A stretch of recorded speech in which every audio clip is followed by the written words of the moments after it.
Long before any maps were drawn, ancient sailors crossed vast oceans. They connected entire continents using only the stars and sea currents as their guide. This is the story of the hidden oceanic trade routes that silently linked the Old World, a network of exchange so profound it shaped human destiny itself. By the end of this journey, you will see human history in a completely new light, revealing a forgotten era of global connection. We will uncover how shared artifacts and cultural echoes point to a world in conversation long before written records. What does it truly mean to explore? A lone raft drifts on a tranquil sea, silhouetted against the first light of dawn. This simple image represents one of humanity's most profound leaps, the moment we first decided to trust the water. The archaeological record tells us this story began far earlier than we once believed. On islands like Crete and Cyprus, stone tools have been found that could only have arrived by boat, evidence of open water voyages dating back over 10,000 years. This was not a casual paddle along the shoreline. As explorers like Dr. Robert Ballard have pointed out, reaching these islands required a sophisticated understanding of the maritime environment, an ability to read currents, winds, and stars. The earliest vessels were likely just what you picture, simple rafts lashed together from logs or buoyant bundles of reeds. But human ingenuity quickly expanded the fleet. Dugout canoes, hollowed by fire and stone tools from massive tree trunks, offered greater stability and cargo space. The invention of the sail was a revolution, harnessing the wind's power and freeing mariners from the relentless labor of the paddle. So what drove people to take such incredible risks? The motivations were as fundamental as life itself. Some groups were following migratory animal herds, others were fleeing environmental pressures or conflict. Many were drawn by the allure of new resources, precious stones like obsidian for sharper tools, or rare shells for ornamentation. And we cannot discount simple, powerful human curiosity, the desire to see what lay beyond the horizon. Each successful voyage, no matter how small, planted a vital seed. It proved that the sea was not an impenetrable barrier, but a pathway. The knowledge gained, the routes memorized, the confidence built with each return. This was the fragile, courageous beginning of everything that would follow. That vast, empty horizon was not a void to these early mariners, but a page filled with invisible text. To cross it, they learned to read the language of the world itself, long before any compass was invented. Their most reliable map was painted across the night sky. In the northern hemisphere, the North Star, Polaris, remained a fixed, unwavering point around which all other stars appeared to turn. By tracking its position, a navigator could always determine true north, a celestial anchor in a shifting seascape. But the sky was only part of the story. During the day, they watched the ocean itself. Experienced sailors could feel the subtle rhythm of ocean swells, waves generated by distant weather systems. By lying in the bottom of the boat and sensing their role, a navigator could maintain a steady course even when landmarks vanished. The flight paths of migratory birds became living arrows pointing toward unseen shores. Certain cloud formations, tinged with the green reflection of a lagoon, or the specific gathering of seabirds at dusk, all whispered secrets of land lying just beyond the curve of the earth. This accumulated wisdom was perfected over thousands of years by the Polynesian voyagers, the greatest navigators the world has ever known. Their oral traditions speak of wayfinding, a holistic art that wove together star positions, wave patterns, bird behavior, and even the taste of the sea into a single, cohesive mental map. This knowledge was not written down, it was sung, chanted, and memorized, passed from master to apprentice across generations. It was a living, breathing GPS system built from intimate observation and profound memory. This was more than just a set of skills, it was a deep, intuitive conversation with the natural world. It tells us that human ingenuity, when faced with the immense unknown, does not always invent a new tool, but instead learns to see the countless tools the world has already provided. By mastering these subtle environmental clues, they transformed the greatest barrier on Earth into their greatest highway. The intricate patterns stamped onto their pottery are a language all their own, a signature left across the vastness of the Pacific. From the shores of Papua New Guinea to the far-flung islands of Tonga, these fragments tell the story of the Lapita people, the first true trailblazers of the open ocean. Beginning around 3,000 years ago, they achieved something monumental, a rapid and systematic colonization of islands scattered across thousands of kilometers of empty sea. This was no accidental drift. It was a purposeful, masterful expansion fueled by technology and unparalleled skill. Their vessel of choice was the outrigger canoe, a masterpiece of maritime engineering. With its stabilizing float and sleek hull, it could carry families, their supplies, and their precious cargo across vast distances, riding the ocean swells with a grace and stability that simple rafts could never offer. But the canoe was just the vehicle. The true key was the knowledge in the navigator's mind, a sophisticated understanding of the stars, winds, and currents that we explored before, now applied on an epic, unprecedented scale. Archaeology gives us a trail of breadcrumbs to follow their incredible journey. On island after island, the same distinct pottery appears, decorated with intricate geometric designs made by pressing a stamp into the clay before firing. Alongside these broken pots, we find the remains of their transported world, stone adzes, shell fishhooks, and the bones of the animals they carried with them, like pigs, chickens, and dogs. This was a full-scale transplantation of an entire way of life. As archaeologists like Patrick Kirch have shown, the pattern of their settlements reveals a clear strategy.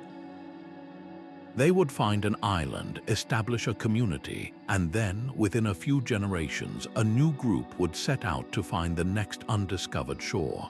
This was intentional exploration, a deliberate leapfrogging into the unknown. How did a single culture achieve such a feat? They were not just explorers, they were master networkers. The Lapita established the first great maritime web in the Pacific. Their canoes did not just carry colonists, they carried trade goods, obsidian from one island, shell ornaments from another, and pottery itself were all exchanged across this vast aquatic highway. This was more than commerce, it was a lifeline, a way to share new ideas, maintain social ties, and ensure genetic diversity across the seascape. They were weaving together a connected world in the middle of the greatest ocean on Earth, a world that had been utterly isolated until their arrival. Their ultimate legacy is not just in the artifacts they left behind, but in the very peopling of the Pacific, setting the stage for the cultures that would follow. While the Lapita were weaving their network across the Pacific, another great story of connection was unfolding in a very different sea. The Mediterranean, a vast, sheltered body of water nearly enclosed by land, became the world's first great maritime crossroads. Its calm waters and predictable winds created a perfect environment for sailors, transforming it into a liquid highway buzzing with activity. On its sun-drenched shores, a vibrant melting pot of cultures emerged. Minoan merchants from Crete, with their magnificent palaces, traded fine pottery and saffron. Egyptian envoys sailed with barges laden with gold, papyrus, and linens. From the Levant came goods and crafts from the Canaanite and Phoenician city-states. This was not a collection of isolated kingdoms, but an interconnected web of civilizations, each dependent on the others for its prosperity and very survival. The lifeblood of this Bronze Age world was metal. Copper from the island of Cyprus was so vital, the very name of the metal comes from the island's Latin name, cuprum. But copper alone is soft. To create bronze, the alloy that gave the age its name, you needed tin. This rare metal was sourced from incredibly distant lands, from the mountains of Anatolia all the way to the distant British Isles. Think about that for a moment. A sword forged in a Mycenaean Greek workshop might contain tin that had traveled thousands of miles by land and sea, passed from one trader to another in a chain of exchange that spanned the entire known world. This complex system is not just a theory. It is dramatically confirmed by a single, incredible discovery lying at the bottom of the sea. Off the coast of Uluburun in Turkey, archaeologists uncovered the wreck of a ship that sank around 1300 BC. Its cargo was a stunning time capsule of Bronze Age globalization. The hold contained 10 tons of Cypriot copper ingots, a ton of tin, ebony logs from Egypt, Baltic amber, ivory from both hippos and elephants, glass ingots, and pottery from Cyprus and Canaan. It was a floating supermarket carrying the raw materials of civilization itself. As historian Eric H. Klein has noted, this interdependence meant that the collapse of one link in the chain could send shockwaves through the entire system. But this network was about far more than just commodities. Ships carried invisible cargo as well, the exchange of technologies, artistic styles, and revolutionary ideas. The concept of the alphabet, for instance, was likely transmitted across the Mediterranean by Phoenician traders, evolving and adapting as it was adopted by different cultures. Religious symbols and myths traveled with merchants and migrants, blending and transforming as they moved from one shore to another. The Mediterranean was so effective as a superhighway because it was a relatively safe and predictable space for its time. Its enclosed nature meant voyages were often within sight of land, and its distinct seasonal winds allowed for planned journeys. This unique geography fostered the first known era of true globalization, proving that even in the ancient world, no great civilization ever truly stood alone. Their ships were the swift shadows of the ancient sea, cutting through Mediterranean waves with a purpose that inspired both awe and fear. From their bustling city-states along the coast of modern-day Lebanon, the Phoenicians emerged as the undisputed masters of maritime trade in the early Iron Age. Their dominance was built not on military conquest, but on a network of commerce so vast and secretive it reshaped the known world. They guarded their trade routes with a fierce possessiveness, a policy of calculated silence that kept their competitors in the dark and their profits immense. The most legendary of their secrets was the source of Tyrian purple, a dye so vibrant and color-fast it became the ultimate symbol of royalty and status. It was painstakingly harvested from the murex sea snail, a process requiring thousands of mollusks to produce just a single gram of the precious pigment. This single commodity, worth more than its weight in gold, financed their incredible voyages, but their holds carried more than just purple cloth. They were filled with clear glass from Sidon, fragrant cedar wood from the mountains of Lebanon, and fine wines from their vineyards. To control this flow of wealth, they needed more than just ships, they needed bases. So they established a string of colonies along the northern African coast, across Sicily and Sardinia, and even onto the distant shores of Spain. The greatest of these was Carthage, a city that would grow to challenge Rome itself. Each outpost was a strategic node in a sprawling aquatic web, ensuring that a Phoenician ship was never far from a friendly port. Their greatest and most enduring legacy, however, was not a product but an idea.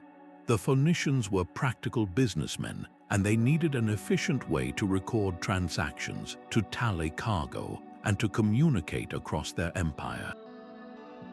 They perfected a simple phonetic alphabet, a set of just 22 characters that could represent every sound in their language.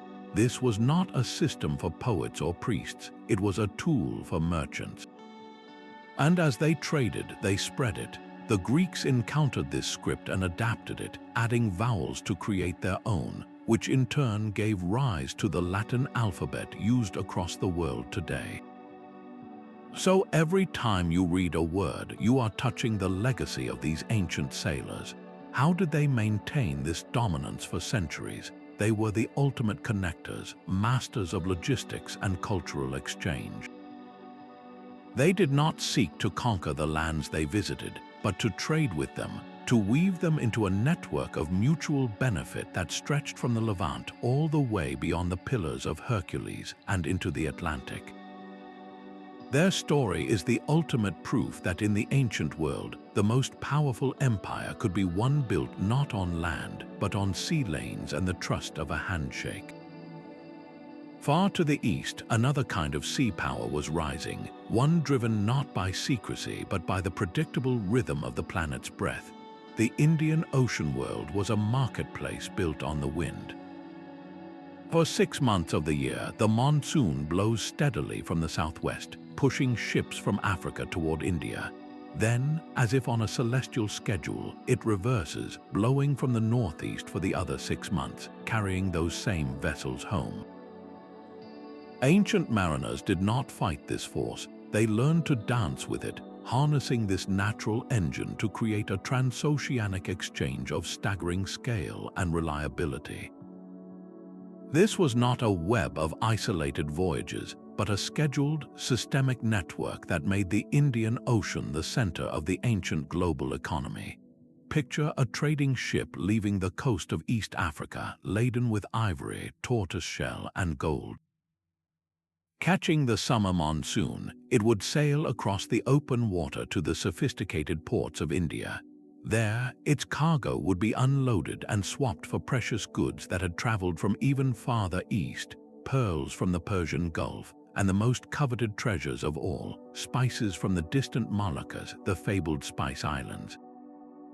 This was a world in motion long before the Silk Road became a household name, with Chinese silks already gracing Roman aristocrats, transported entirely by sea.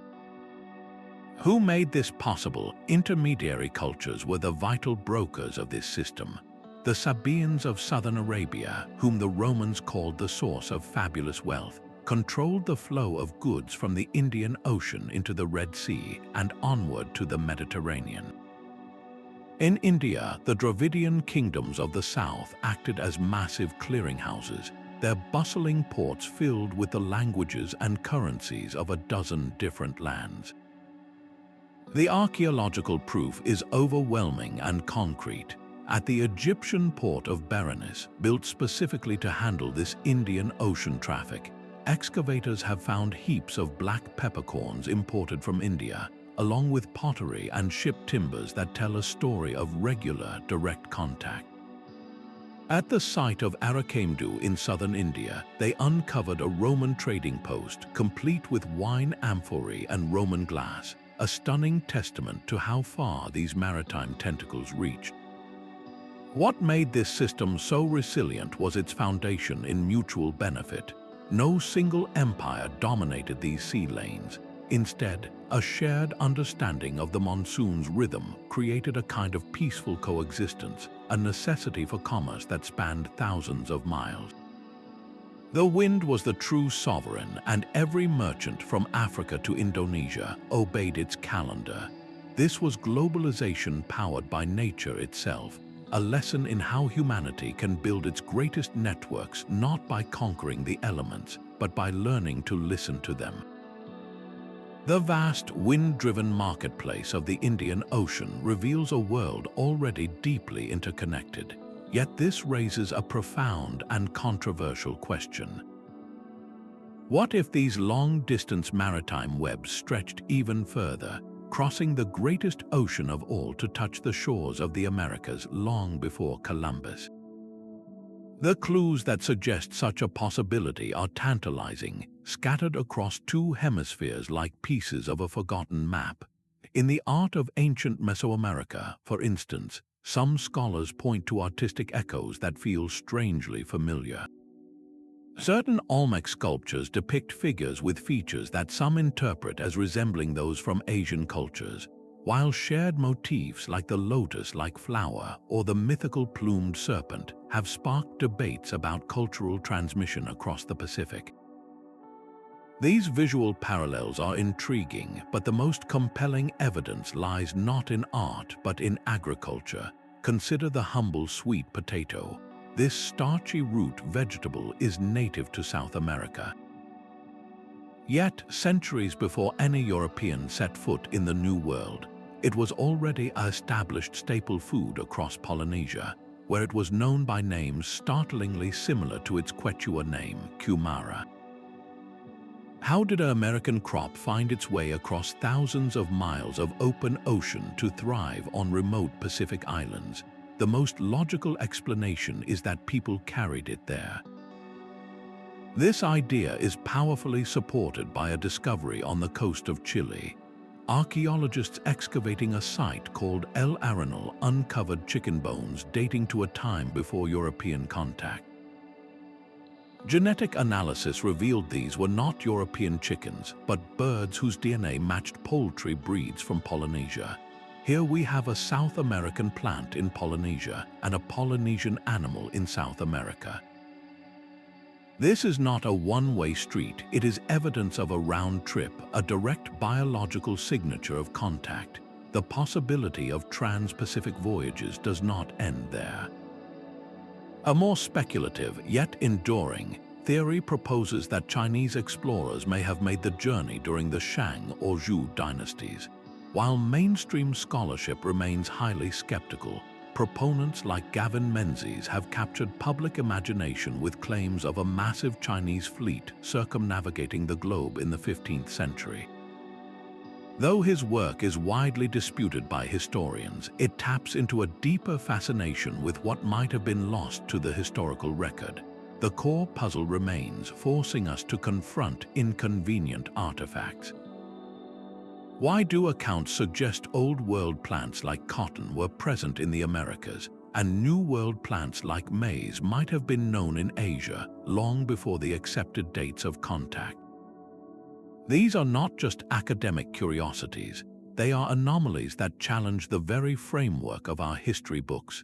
They force us to ask whether the oceans we see as ultimate barriers were, for incredibly skilled ancient mariners, merely the longest bridges of all.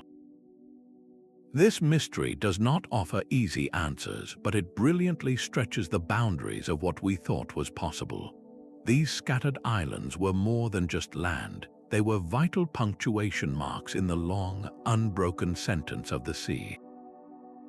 A single volcanic peak breaking the horizon, or a ring of coral enclosing a turquoise lagoon, represented survival itself for an ancient mariner. They served as natural stepping stones, creating a bridge across the impossible emptiness of the open ocean. In the vast Pacific, countless atolls became waypoints. A voyaging canoe, its crew weary and its water gourds nearly empty, could find everything it needed on these tiny islands. Fresh water could be collected from springs or captured rain. The crews could harvest coconuts for nourishment and fiber, and fell trees to repair a damaged hull or carve a new paddle. These islands were not just stops for rest, they were essential resupply depots that made multi-week voyages feasible, but their role extended far beyond mere logistics. These hubs became centers of cultural fusion. A small island in the Maldive archipelago in the Indian Ocean, for instance, might see traders from East Africa, Arabia, and India all sharing the same lagoon within a single season. Goods were exchanged, but so were stories, technologies, and genes. These interactions created unique hybrid cultures, societies that were intrinsically linked to the flow of maritime traffic, thriving on their role as the world's connectors. The settlement of Madagascar stands as the ultimate testament to the power of these corridors. The Malagasy people are the result of one of the most astonishing long-distance migrations in human history. Their language is Austronesian, tracing back to the seafaring ancestors from Borneo and the Philippines, yet their island lies off the coast of Africa. This means that these incredible navigators traversed the entire breadth of the Indian Ocean, hopping across those invisible stepping stones to settle a new world. They did not find an empty land, but they successfully established a society that endures, a living monument to a voyage of thousands of miles. So how did these tiny dots on the map enable such immense journeys? They transformed a single, terrifying leap of faith into a series of manageable, known steps. A navigator did not need to hold the entire route in their head at once, only the path to the next sanctuary. This system lowered the risk of exploration exponentially. In essence, these islands were the gas stations and motels of the ancient world, the critical infrastructure that turned a trackless wilderness into a familiar, navigable highway. Open the hold of this ancient ship and you will find more than just treasure. You will find the raw ingredients of civilization itself. The most vital cargo was often the most humble. Great blocks of obsidian, a volcanic glass sharper than any metal, were quarried from a single source and shipped across hundreds of miles of sea to become knives, arrowheads, and scrapers. Baskets of salt, essential for preserving food and sustaining life, traveled from coastal salt pans to inland communities. Sacks of hardy grains like millet or barley were the ballast of survival, carried by sea to feed growing populations in lands that could not produce enough. These were not luxury items, they were the fundamental building blocks of daily existence, and their movement reveals a world already deeply interdependent. Then there were the luxuries, the goods that whispered of status and distant, exotic lands. A small clay jar filled with black peppercorns from the Malabar coast of India was worth a fortune to a Roman aristocrat. Fragrant frankincense and myrrh, resins harvested from hardy trees in southern Arabia, were burned in temples and royal courts from Egypt to Babylon, their smoke carrying prayers and signifying divine favor. From the Far East came the impossible softness of Chinese silk, a fabric so desirable it would eventually give its name to the most famous trade route in history. And gleaming in lamplight were precious stones, lapis lazuli from Afghanistan with its deep celestial blue, or carnelian from India with its fiery red glow, destined to be set into the jewelry of kings. These items had no practical purpose for survival, yet societies devoted immense resources to acquiring them. They were symbols of power, wealth, and connection to a wider world. But the ship's hold also carried life. Seedlings of fruit trees, cuttings of valuable grapevines, and tubers of new food crops were carefully stowed in damp soil, their successful transplantation promising culinary revolution abroad. Animals were transported too, with all the difficulty that entailed. Pigs, chickens, and dogs, the portable protein sources of the ancient world, were carried on colonizing voyages to stock new islands. This movement of flora and fauna reshaped entire landscapes and diets. Less visible but equally significant were bundles of medicinal herbs. A plant used for fever by a healer in one land could become a life-saving remedy in another, slowly building a shared global pharmacy. And there was a darker, tragic cargo. The slave trade is an ancient evil, and these same ships that carried goods also carried human beings, torn from their homes to be sold in distant ports, a brutal reminder that not all exchange was benevolent. Perhaps the most valuable cargo, however, was completely intangible. A master metalsmith traveling with a trade caravan carried the knowledge of a new bronze alloy in his mind. A potter settling in a new community brought the memory of a superior kiln design or a beautiful glaze technique. The very design of the ships, evolving from simple rafts to sophisticated outriggers and sailed merchant vessels, was a technology that spread across the waves.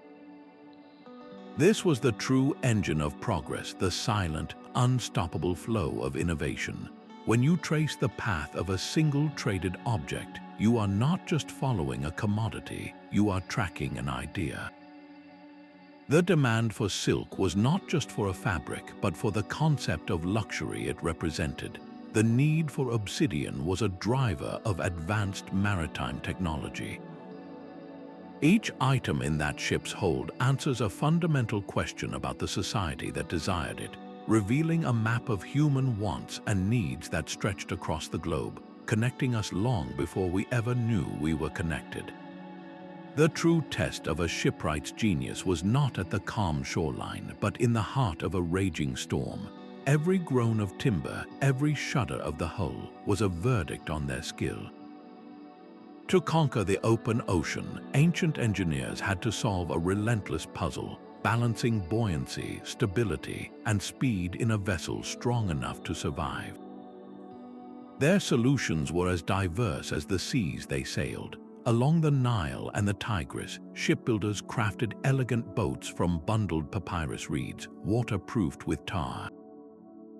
These flexible, buoyant vessels were perfect for river trade, but their successors would need something far more robust for the Mediterranean's unpredictable swells.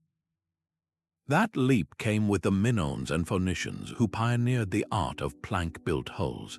Instead of hollowing a single tree, they fashioned a skeleton of ribs and attached overlapping planks, creating a strong, flexible shell that could be caulked with pitch to keep the water out. This was the birth of the true seagoing ship. In the vast Pacific, the Austronesians faced a different challenge entirely. Their answer was the outrigger canoe, a masterpiece of lateral thinking. By lashing a second, smaller float parallel to the main hull, they created unprecedented stability without sacrificing speed. This ingenious design allowed their canoes to dance across the ocean swells, carrying families and their entire world into the unknown. Meanwhile, in the shipyards of ancient China, another revolution was taking shape. The junk, with its distinctive battened sails and flat bottom, was a marvel of efficiency. Its fully battened sails acted like airfoils, providing incredible power and control, while its compartmentalized hull, divided into watertight sections, was a life-saving innovation. If one part of the ship was breached, the flooding could be contained, keeping the vessel afloat. This was a level of naval engineering that would not be seen in the West for over 1,000 years. What unites these diverse traditions is a profound understanding of the marine environment. The development of the deep keel was a pivotal moment. This backbone of the ship, running along the bottom, did two vital things. It acted as a counterweight to the force of the wind on the sail, preventing the vessel from simply being blown over, and it provided crucial directional stability, helping the ship hold its course against crosscurrents and side winds.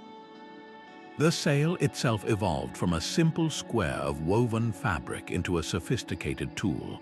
The lateen sail, a triangular rig used across the Indian Ocean, could be angled to catch the wind from multiple directions, granting ships the ability to sail closer to the wind than ever before. As nautical archaeologist Lucy Blue has illustrated through the study of ancient wrecks, every design choice was a calculated response to specific conditions. A Phoenician merchant ship was built broad and deep for maximum cargo space, a floating warehouse. A Polynesian voyaging canoe was long, light, and fast, designed for exploration. Constructing such a vessel was never a solitary act. It was a community's collective investment in its future, a project that consumed the labor and resources of an entire village.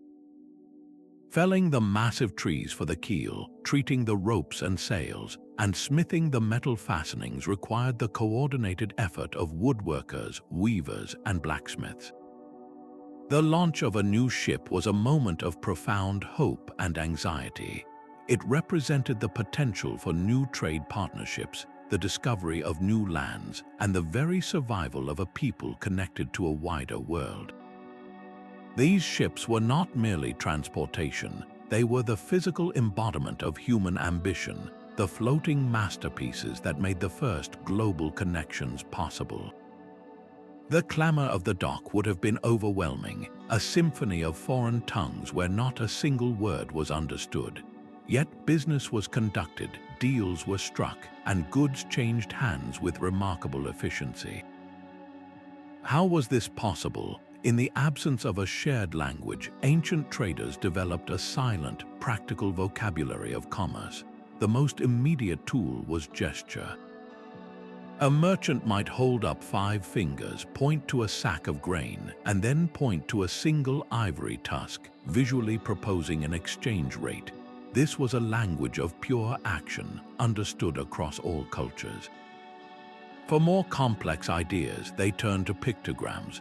A trader could sketch a simple map in the sand, indicating his homeland and the route he had traveled, or draw symbols for the sun and moon to suggest the duration of a journey. The goods themselves did much of the talking. A merchant would simply lay out his sample products, a roll of fine cloth, a glistening obsidian blade, a basket of aromatic peppercorns.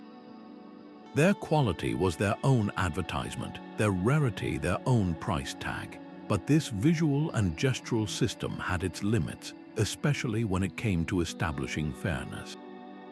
The solution was one of humanity's most profound inventions: standardized weights and measures. A set of carved stone weights, certified by a local temple or ruler, became a universal translator for value. A merchant from Egypt could place his copper ingots on one side of a balance scale, and a merchant from Mesopotamia could add standardized stone weights to the other until they balanced. No words were needed. Both parties could see with their own eyes that the exchange was just. This physical, verifiable system was the bedrock of trust in a multilingual world. Over time, in the major port cities that served as constant cultural crossroads, a new form of speech likely emerged: trade pidgins. These were stripped-down languages, blending the most essential nouns and verbs from several tongues into a functional, if grammatically simple, hybrid. Words for numbers, basic actions like buy and sell, and names for common trade goods would have stabilized first. This was not a language for poetry or philosophy, but for survival and profit. Within these bustling ports, certain individuals became invaluable: the bilingual or multilingual interpreters. A person who could speak both Phoenician and Greek, or Tamil and Arabic, held the keys to the kingdom. They were the human bridges, facilitating deeper negotiations and resolving misunderstandings that gestures alone could not solve. Their role was so crucial that they would have been highly compensated and deeply respected. At its heart, this entire system functioned because trade itself became the universal language. The shared desire for mutual benefit, for acquiring something needed or desired, created a common ground that transcended verbal barriers. A smile, a nod, a handshake, these gestures of goodwill are understood in every culture. Commerce did not just move goods, it built a framework for human connection where words failed, proving that our instinct to exchange and cooperate is one of the most powerful languages we have ever spoken. The story of Jason and his Argonauts is more than just a myth. It is a memory of the sea. When the ancient Greeks sang of a hero's quest for a golden fleece in a land at the edge of the known world, they were likely preserving a core truth: the reality of early maritime exploration and trade in the Black Sea. The fleece itself could be a poetic metaphor for the real gold sought by merchants, the rich mineral resources of that region, or perhaps even the practice of using sheepskins to pan for gold dust in mountain streams. This epic, passed down orally for centuries before it was ever written, functioned as a cultural map, encoding the dangers and rewards of a specific, distant voyage.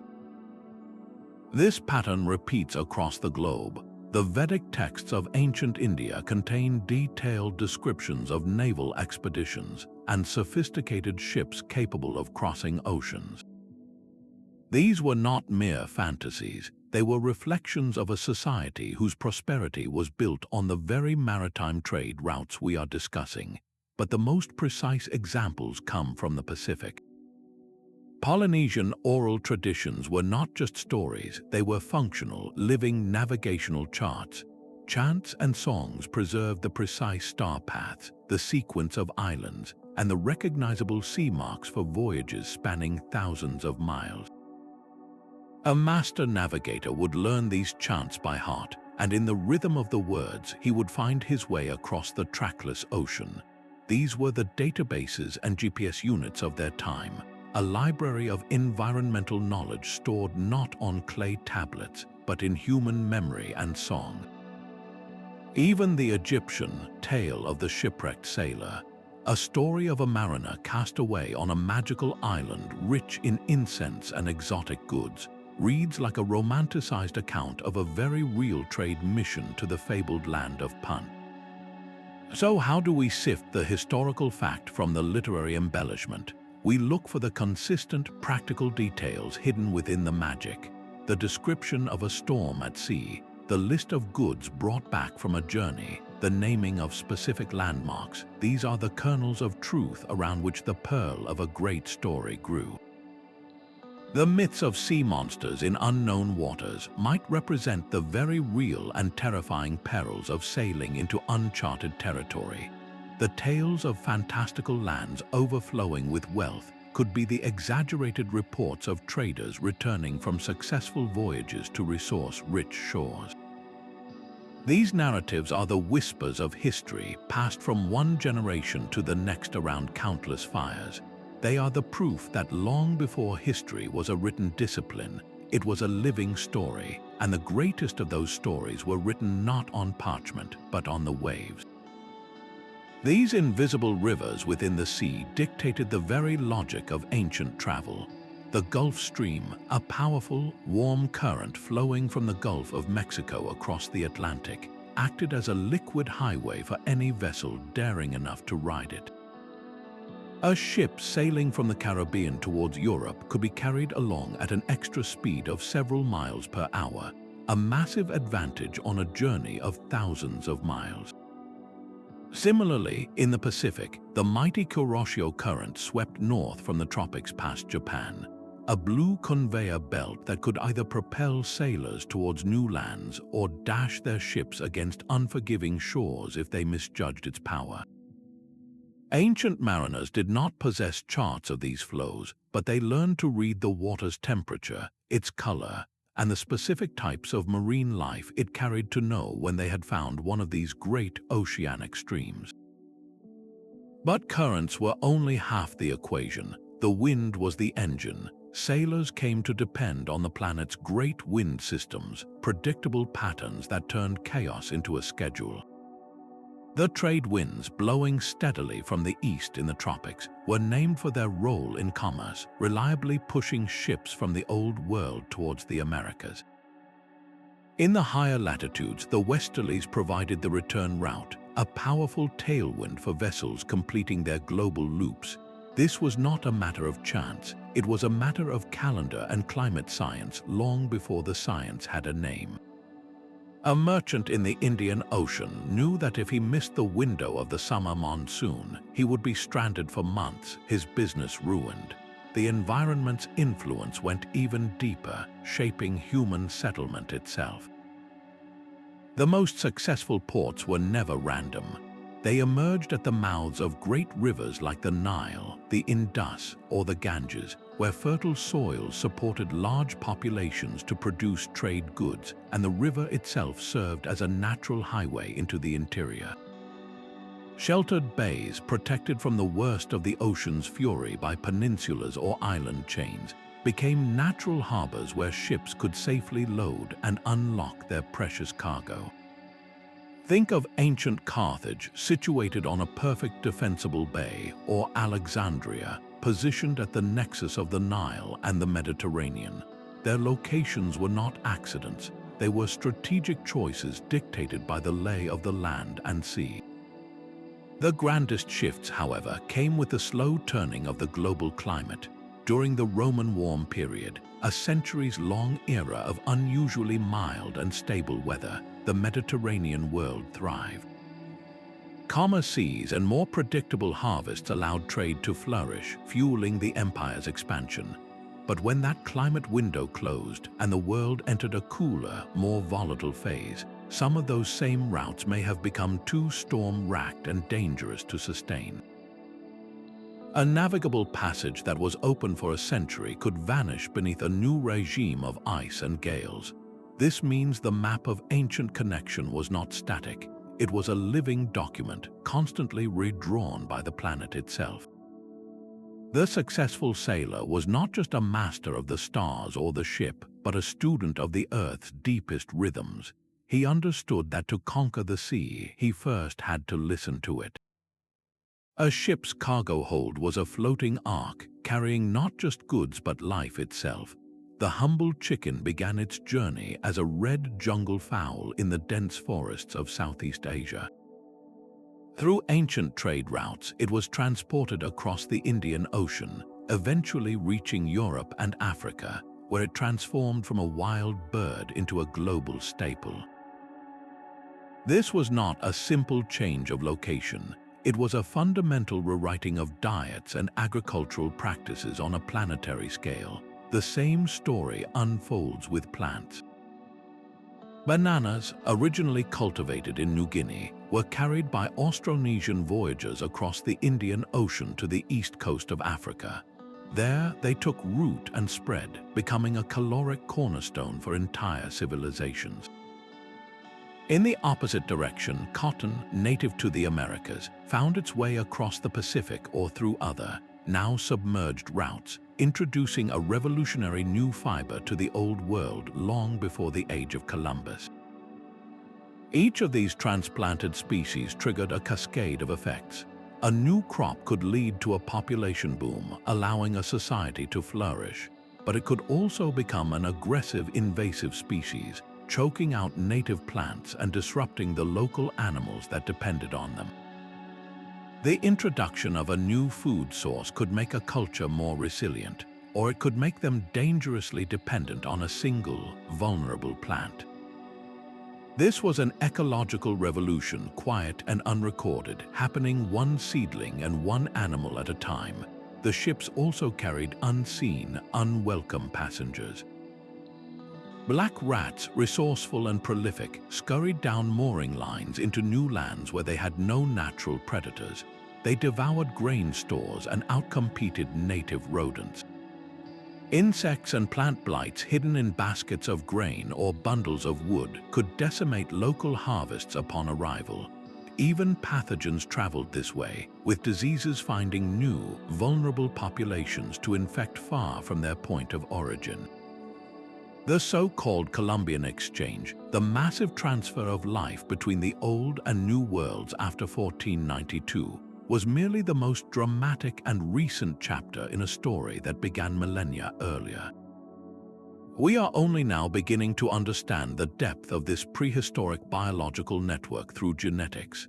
By analyzing the DNA of modern crops and animal breeds, scientists can trace their lineage back to ancient origins, revealing paths of human-mediated dispersal that our written records have completely forgotten. How did the movement of a single seed redefine a continent? It reminds us that every trade route was also a living corridor, and the choices of our ancestors, what to bring and where to take it, literally reshaped the world we walk in today. The air in a port city was a perfume of salt spray, foreign spices, and a dozen different cuisines cooking over open fires. Walking through the bustling lanes of a place like Muziris on the Indian coast or Sohar in Oman was to experience the entire known world compressed into a single, vibrant, noisy marketplace. You would hear the sing-song cadence of Tamil merchants haggling over peppercorns, the guttural tones of Arabic sailors unloading incense, and the lyrical Greek of an accountant from Alexandria. The docks were a forest of masts, flying flags, and emblems from civilizations that were little more than legends to most inland dwellers. These were the world's first true global villages, and their unique social fabric was woven from pure commercial necessity. For trade to flourish, a basic level of tolerance was not just a virtue, it was a requirement for survival. A portmaster could not afford to turn away a ship full of lucrative cargo because he disagreed with the crew's gods or the color of their skin. This pragmatism fostered an environment of coexistence rarely found in the more homogeneous inland capitals. To manage the complex flow of goods and people, merchant guilds emerged. These were powerful, cross-cultural organizations that set trade standards, provided warehouses, and even offered loans to traveling merchants, creating a framework of trust that transcended ethnic and linguistic lines. Within the city, distinct foreign quarters grew naturally. A traveler from Rome could find a street of wine shops that felt like home, while a merchant from China might settle in a compound where his family could worship in their own tradition. This physical proximity was the catalyst for a constant, quiet cultural exchange. A local potter might see a Roman amphora and incorporate its elegant shape into his own designs. A jeweler might blend the intricate filigree work of one culture with the symbolic animal motifs of another, creating a new hybrid art style that was unique to the port. This syncretism extended to architecture as well. A temple might feature the towering gateways typical of the region, but its interior carvings could tell stories from distant mythologies, or its columns might be capped with designs borrowed from a foreign land. The most profound fusions, however, happened at the most human level around the evening meal. A sailor from East Africa might introduce a new type of bean to a local chef, who would then simmer it with indigenous spices, creating a dish that was entirely new. Words were borrowed and absorbed into the local dialect, simplifying communication and creating a unique port city patois. Marriages between foreign merchants and local families were common, weaving new threads of DNA and custom into the population. These cities were not just hubs of economic activity, they were living laboratories of multiculturalism. They proved that when diverse peoples are brought together by a shared goal of prosperity, the result is not always conflict, but often a breathtaking explosion of innovation and new forms of culture. In these crowded, chaotic streets, the future was being quietly assembled, one conversation, one transaction, one shared meal at a time. That merchant weighing silver on a scale was doing more than just a transaction. He was participating in a quiet revolution. Long before coins were minted, the engine of global trade required a way to measure value that everyone could trust. The earliest system was simple barter, a direct swap of goods. A sack of grain might be traded for a piece of pottery, but this system had a fundamental flaw. It relied on a double coincidence of wants. What if the potter did not need grain that day? Commerce would simply stall. To solve this, societies around the world gravitated towards commodity money, items that had a value in their own right but were also durable, portable, and widely desired. On the shores of the Indian Ocean and in parts of Africa, the cowrie shell became a universal currency. These glossy, durable shells were difficult to counterfeit, easy to count, and beautiful enough that people always wanted them. Meanwhile, in the Americas, cocoa beans served a similar purpose. They were a luxury food, but their standardized size and the effort required to grow them made them a reliable medium of exchange. You could literally drink your money if times got tough, but for large-scale oceanic trade, something more substantial was needed. This led to the next great leap, the standardized metal ingot. In the Mediterranean, the most famous example was the copper oxide ingot. These were large, rectangular slabs of pure copper, cast with 4 handles that made them look like a stretched animal hide. designed for easy transport by two people carrying a pole through the handles. Their value was not just in the metal itself, but in its guaranteed weight and purity. A merchant in Egypt knew that an oxhide ingot from Cyprus represented a specific, trusted amount of copper. He did not need to understand the miner's language, he only needed to trust the standard. This was the birth of a truly international currency. Yet, financing a voyage presented another challenge. Building a ship, hiring a crew, and stocking it with trade goods required immense upfront capital. This is where the concepts of credit and debt entered the scene. A wealthy backer, perhaps a temple or a royal official, would provide the funds for the expedition. In return, they would receive a large share of the profits upon the ship's safe return.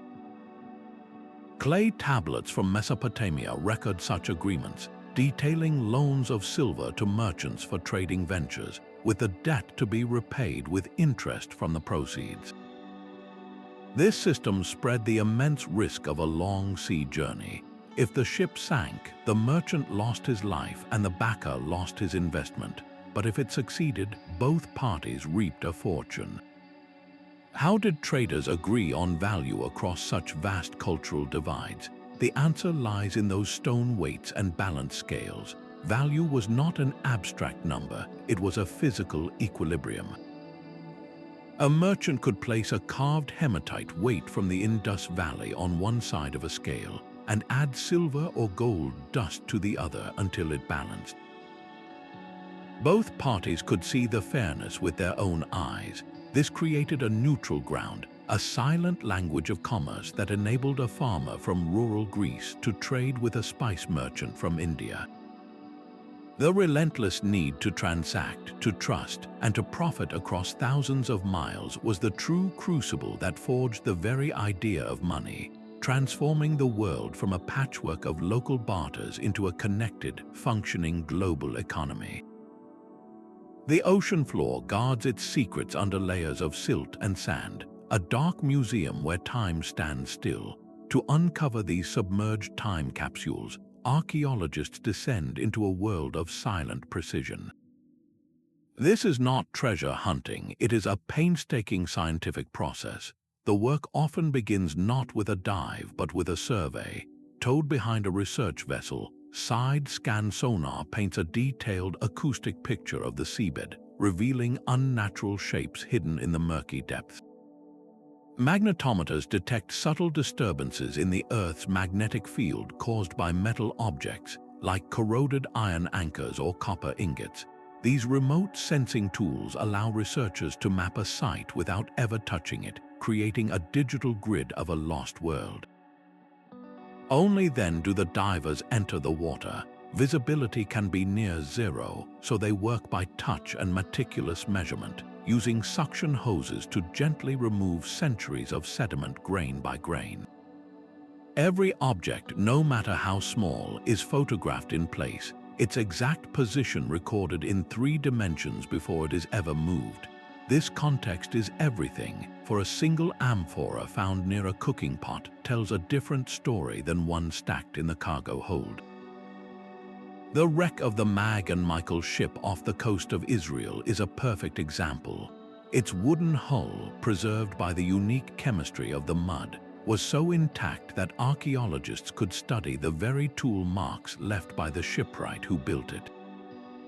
Each artifact recovered is a clue, a cluster of amphorae, the ceramic shipping containers of the ancient world, can reveal the ship's route, their shapes and stamps acting as a calling card for their port of origin.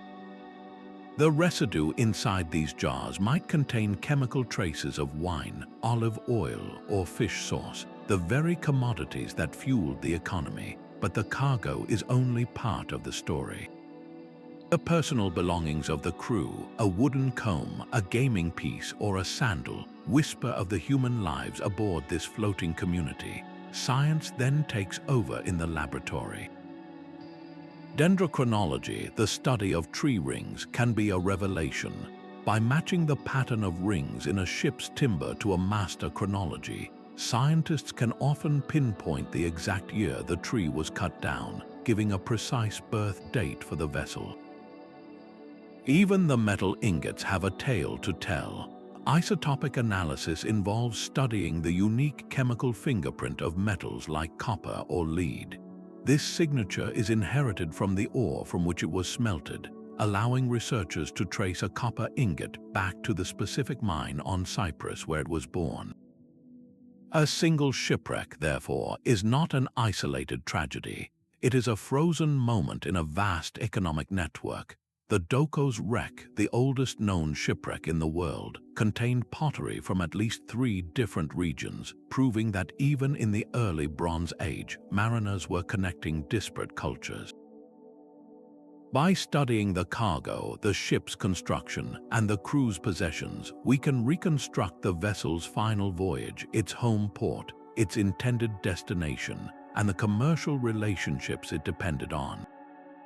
These sunken ships are the scattered pages of a lost global ledger, and with each one we recover, we read another line in the epic story of ancient connection. A spider's web derives its resilience not from the thickness of a single strand, but from the multitude of connections holding it all together. Ancient maritime networks operated on the same profound principle. These were not merely a collection of independent sea lanes, but a single, pulsating web of exchange that accelerated the very heartbeat of human civilization. The flow of goods was only the most visible part of this system. More importantly, these routes carried the very seeds of innovation from one shore to another. The knowledge of bronze metallurgy, for instance, did not spontaneously erupt in every culture. It traveled. The formula for combining copper and tin to create a metal harder than either was a revolutionary piece of information that moved with merchants and metalsmiths, transforming warfare, art, and agriculture across continents. Later, the secrets of ironworking spread along these same watery highways, democratizing metal tools and weapons in a way that reshaped societies. This relentless exchange did more than just spread technology, it forged empires. The competition to control the sources of key resources or the choke points of trade became a primary driver of state formation and military expansion. A kingdom that could dominate a copper mine or a strategic strait could wield immense power, financing armies and monumental architecture from the profits. This dynamic is visible in the rise of powers from the Minoans to the Phoenicians, whose influence was a direct product of their maritime reach. The ultimate examples are the parallel golden ages of the Roman Empire in the west and the Han dynasty in the east. Though separated by a vast continent, both were superpowers whose immense prosperity and cultural flourishing were underpinned by their deep integration into long-distance trade networks, both by land and by sea. They were the most connected nodes in the global web of their time. Conversely, isolation often carried a heavy price. A culture cut off from the constant, stimulating flow of new ideas, technologies, and genetic diversity could find itself repeating the same patterns for centuries, vulnerable to being completely overwhelmed when contact finally occurred. The maritime network, therefore, acted as a great engine of progress, not through any single voyage, but through the constant, churning interaction it facilitated. It forced adaptation, rewarded innovation, and punished stagnation. How did these connections foster such complexity? They created a world where a new sailing technique developed in the Indian Ocean could eventually improve shipbuilding in the Mediterranean, where a mathematical concept from one civilization could influence astronomy in another. This was a collective brain distributed across oceans and continents, thinking its way toward the future. The true legacy of these ancient sailors is not found in any single artifact, but in the interconnected world they built, a world where no great advancement ever had to be invented twice. Yet for all the silk and spices, the sea lanes also carried a darker, more brutal current. The same winds that filled the sails of merchant vessels also propelled the swift raiding ships of pirates. These maritime predators were a constant, dreaded threat from the very beginning. The so-called sea peoples who ravaged the coasts of the eastern Mediterranean around 1200 BC remain one of history's great mysteries, but their impact was devastating, contributing to the collapse of mighty Bronze Age kingdoms and plunging the region into a dark age. Their identity is lost, but their legacy is a stark reminder that the open sea was a lawless frontier where wealth attracted violence. This shadow economy of plunder existed in a symbiotic, terrible relationship with legitimate trade. A pirate's loot was often a merchant's life savings, but the most tragic cargo was human. The slave trade was a foundational, grim reality of the ancient economy. People were captured in war, seized in raids, or sold into bondage through debt, then transported across vast distances in the same holds that carried wine and olive oil.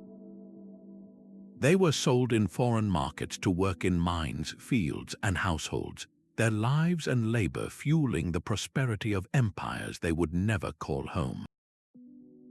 This brutal commerce in human beings underscores a painful truth. The immense material wealth generated by these networks was often built on a foundation of profound human suffering. The competition for control of these lucrative routes could itself ignite wars on a colossal scale. The epic conflicts between the Greek city-states and the Persian Empire were, in no small part, struggles for dominance over the trade of the Aegean and the Black Sea. Control meant wealth, and wealth meant power, an equation that justified immense bloodshed. And then there were the invisible stowaways, the pathogens. The very connections that moved goods also moved diseases. Populations that had lived in relative isolation possessed no immunity to foreign sicknesses. A trader carrying a virus he did not even know he had could disembark in a new port and inadvertently unleash an epidemic that would decimate the local population. This biological collateral damage was an unintended, yet catastrophic, consequence of a connected world. So how do we reconcile the brilliant achievements of ancient trade with this profound human cost? We must accept that history is not a simple tale of progress or virtue. It is a complex tapestry woven with threads of both light and shadow. The same network that spread revolutionary ideas and technologies also spread violence, exploitation, and plague. To understand it fully, we cannot look away from the darkness that sailed in the wake of every sunlit merchant ship. The word for sugar in English and in many other languages echoes an ancient journey that began thousands of years ago. It derives from the Sanskrit word shakara, which passed through Persian and Arabic before reaching medieval Europe, a sweet linguistic fossil of the Indian ocean spice trade. This is not an isolated case. The very structure of human speech holds a hidden history of the sea, a record of forgotten encounters written in the vocabulary of everyday life. Linguists are the archaeologists of this intangible world, carefully sifting through languages to uncover the ghostly outlines of ancient voyages. They search for loanwords, terms that were borrowed from one language and adopted into another, often carrying the story of a traded object with them. The word for orange in many European languages, for instance, can be traced back to Sanskrit, mapping the fruit's travel from South Asia. Similarly, the term for rice in the West has its origins in ancient languages of India, following the crop's dispersal along maritime networks. These are not random similarities, they are the echoes of conversations held on bustling docks and in foreign markets, preserved in our dictionaries. The most compelling evidence lies in the distribution of entire language families. The Austronesian language family is a stunning example of this, a linguistic empire built by canoes. Its languages are spoken across a vast triangle stretching from Madagascar off the coast of Africa all the way to Easter Island in the remote Pacific. This geographic spread is a near-perfect mirror of the Lapita migration and the subsequent trade routes that connected these islands, a map of human movement written not on parchment, but in the tongues of millions of people. Even place names can act as permanent memorials to foreign visitors. A bay in a land far from Europe might bear a name meaning Englishman's Cove, or a coastal village might be called Portuguese Point, marking the arrival of explorers in the local lexicon for centuries. But the most profound clues are often found in the most fundamental words. What can the shared word for a star, or a wave, or a boat across different, distant languages tell us? When the same root word for an outrigger canoe appears in languages separated by thousands of miles of ocean, it suggests a shared maritime heritage, a common ancestry among the people who built and sailed those vessels. Language does not just describe the world, it carries the DNA of our collective past. Every time we speak, we are accessing a living archive of human connection, a library of ancient journeys preserved in the syllables we use without a second thought. A star compass was not a physical object, but a masterwork of memory, a mental construct that turned the dome of the sky into a navigational instrument. Polynesian wayfinders did not see the sky as a random scattering of lights. They envisioned the horizon as a circle divided into 32 houses, each marked by the precise point where a specific star would rise or set. A navigator would memorize this entire celestial wheel, knowing that as one guiding star dipped below the waves, another would be rising in its designated house to take its place. This created a continuous, rotating clock of stars that could point the way to any island, no matter how distant. This celestial knowledge was useless without its terrestrial counterpart, the deep understanding of seasonal patterns. Ancient sailors from the Mediterranean to the Indian Ocean were in essence the world's first climate scientists. They learned to read the annual dance of the sun, predicting the life-giving monsoons or the shifting trade winds with astonishing accuracy. By tracking the sun's movement north and south throughout the year, they could anticipate when the winds would reverse, allowing them to plan voyages that spanned entire oceans. Their calendars were not carved on stone for public display, but etched into the oral traditions of sailors, a schedule written in the language of the seasons. This profound connection between earth and sky is physically carved into the landscape itself. On the shores of Mauritius stand mysterious step pyramids, their alignment matching the solstices. In the Egyptian desert, the stone circle of Nabta Playa, older than Stonehenge, marks the summer solstice with uncanny precision. These were not just temples, they were observatories. The knowledge gained here was not merely spiritual, it was intensely practical. By marking the longest and shortest days of the year, these ancient astronomers could pinpoint the optimal windows for launching voyages, when the winds and currents were most favorable for a safe journey. This celestial science was so powerful that it became the most valuable asset a culture could possess. A master navigator held the collective security of his people in his mind. He would often guard his knowledge as a state secret, sharing it only with a chosen apprentice after years of rigorous testing. The apprentice would learn not just the star paths, but the chants and songs that encoded them, ensuring the survival of this intricate science across generations. How did observing the cosmos become the ultimate tool for earthly exploration? Because the sky was the one map that could not be lost, stolen, or eroded. It was a universal chart, free and open to anyone with the patience and wisdom to learn its language. While the stars provided the direction, it was the relentless, rhythmic power of the ocean itself that supplied the momentum for these epic journeys. These massive stones have watched over the coastline for thousands of years, silent witnesses to countless voyages. Their placement is no accident. From the towering menhirs of Karnak in Brittany to the great dolmens lining the shores of Korea, these megalithic structures cluster with striking consistency along the world's ancient coastlines. They crown windswept headlands, stand sentinel on small islands, and mark the mouths of navigable rivers, positions that make perfect sense for ritual centers, but also for something far more practical. What if these were the lighthouses of a world without fire, the first permanent landmarks for sailors navigating featureless shores? Consider the great stone circles and tombs that dot the Atlantic facade of Europe, from Portugal and Spain up through France and all the way to the British Isles and Scandinavia. This is not a random scattering. It maps almost perfectly onto a suspected maritime highway, a network of coastal trade and communication that moved people, ideas, and goods along Western Europe long before the Romans.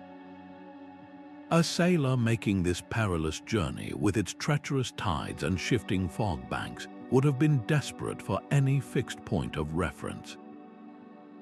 A massive man-made stone alignment on a high cliff would be an unmistakable signpost in a world of unmarked wilderness.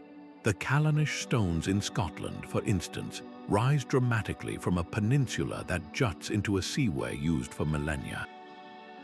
Their complex arrangement is clearly charged with astronomical meaning, but from the water, their stark silhouette against the sky would have been a welcome beacon, signaling a known point on a long and dangerous journey. The theory does not claim these monuments had a single purpose. They were undoubtedly places of profound ritual, burial, and social gathering. Their construction required a huge communal effort, binding people together in a shared spiritual and physical endeavor. But ancient peoples were practical. They would have known the value of a prominent, permanent structure. An alignment of stones that pointed toward a sacred mountain from a village might, from the sea, point directly toward a safe river estuary or a sheltered bay. The same megalith that marked the winter solstice sunrise for a priest could also mark the turning point into a friendly harbor for a captain. This dual function seems not just possible, but brilliantly efficient. Why invest such immense labor in a monument that only serves one purpose when it could serve two, guiding both the soul and the ship? These stones are a puzzle that resists a single, simple solution. They are cathedrals and calendars, but they may also be the oldest standing navigational aids in the world. They represent a time when the sacred and the practical were not separate concepts, but intertwined strands of daily life. To build something so enduring was an act of faith, and for a culture connected by the sea, what greater act of faith was there than to build a guide for those brave enough to venture across it? Our own blood carries a chronicle written in a language we are only now learning to read. Hidden within the spiraling code of our DNA is a living map of ancient voyages, a genetic echo of the men and women who first trusted their lives to the open ocean. This is the evidence from genetics, and it is revolutionizing our understanding of human history. By studying specific parts of our genetic blueprint, scientists can trace lineages back through thousands of years, following the footsteps, or rather, the wake of our ancestors. Mitochondrial DNA, passed down almost unchanged from mother to child, allows us to map maternal journeys. The Y chromosome, passed from father to son, reveals paternal pathways. These two threads weave together to form a tapestry of migration that often confirms and sometimes completely rewrites the story told by pottery shards and stone tools. The epic saga of the Austronesian expansion is a perfect example. Genetic studies show a clear trail of markers that begins in Taiwan and fans out across the immense Pacific, all the way to the remote islands of Polynesia. This genetic river mirrors the archaeological trail of Lapita pottery, providing a biological signature for that incredible human dispersal. but the most stunning genetic evidence lies far to the west on the island of Madagascar. The people of Madagascar carry a profound secret in their cells. Their mitochondrial DNA reveals a deep ancestry, not with the African mainland just across the channel, but with the islands of Southeast Asia, thousands of miles away across the entire Indian Ocean. This is not a subtle hint. It is a screaming declaration in our biology, concrete proof that ancient mariners completed one of the longest transoceanic voyages in human history. Genetics also tracks the cargo these voyagers carried. The DNA of modern domesticated species tells its own story of human migration. The chicken's journey from the jungles of Southeast Asia to the coasts of Europe and Africa is written in its genes. The spread of the Pacific rat, a stowaway on those great canoes, maps the same routes as the human genetic markers. When we find the remains of a Polynesian chicken in pre-Columbian Chile, it is genetics that confirms its origin, locking in the reality of contact across the Pacific. So how is our own biology a living map? Each of us is a library, and on our shelves are volumes of history written not in ink, but in amino acids, stories of journeys across impossible distances that shaped the world we live in today. That vibrant network of Bronze Age ports, once buzzing with merchants, fell into a silence so profound we still struggle to explain it. Around 1200 BCE, a domino effect of collapse toppled empires from Mycenaean Greece to the Hittites in Anatolia, severing the maritime lifelines that had sustained them. This was the late Bronze Age collapse, a chilling reminder that even the most sophisticated systems are fragile. It was likely a perfect storm of calamities. Written records from Egypt speak of mysterious invaders they called the Sea Peoples, marauders who ravaged coastal cities. At the same time, climate data from ancient tree rings points to a prolonged, devastating drought that would have triggered widespread famine and mass migrations. The system itself may have been too rigid, too centralized. When one critical node, like a major copper supplier, failed, the entire interconnected network shuddered and then shattered. This was not the only pattern of decline. Centuries later, the rise of vast land-based empires like Assyria and Persia began to pull the center of economic gravity away from the coast and inland. These empires built and maintained great royal roads, creating secure overland corridors for armies and caravans that could sometimes bypass the perils of the sea. A merchant might now choose a longer but safer land route controlled by a single powerful authority, rather than risk a sea voyage plagued by pirates and unpredictable storms. Technological progress itself could also render a route obsolete. The development of larger, sturdier ships capable of sailing further from shore and carrying more cargo might open new, more direct sea lanes, leaving older coastal hopping routes deserted. The discovery of a new source for a vital resource could have the same effect. Imagine if a rich new tin mine was found in a more accessible location, the ancient equivalent of finding a cheaper supplier that makes the old one irrelevant. The bustling port that once thrived on that specific trade would slowly wither. These networks were never permanent monuments. They were living, breathing entities, constantly adapting or dying. They rose with human ingenuity and fell to a complex mix of environmental shifts, political instability, and economic competition. The end of a trade route is not just an economic footnote. It is a profound lesson in the interconnectedness of human fortunes and the relentless, changing currents of history.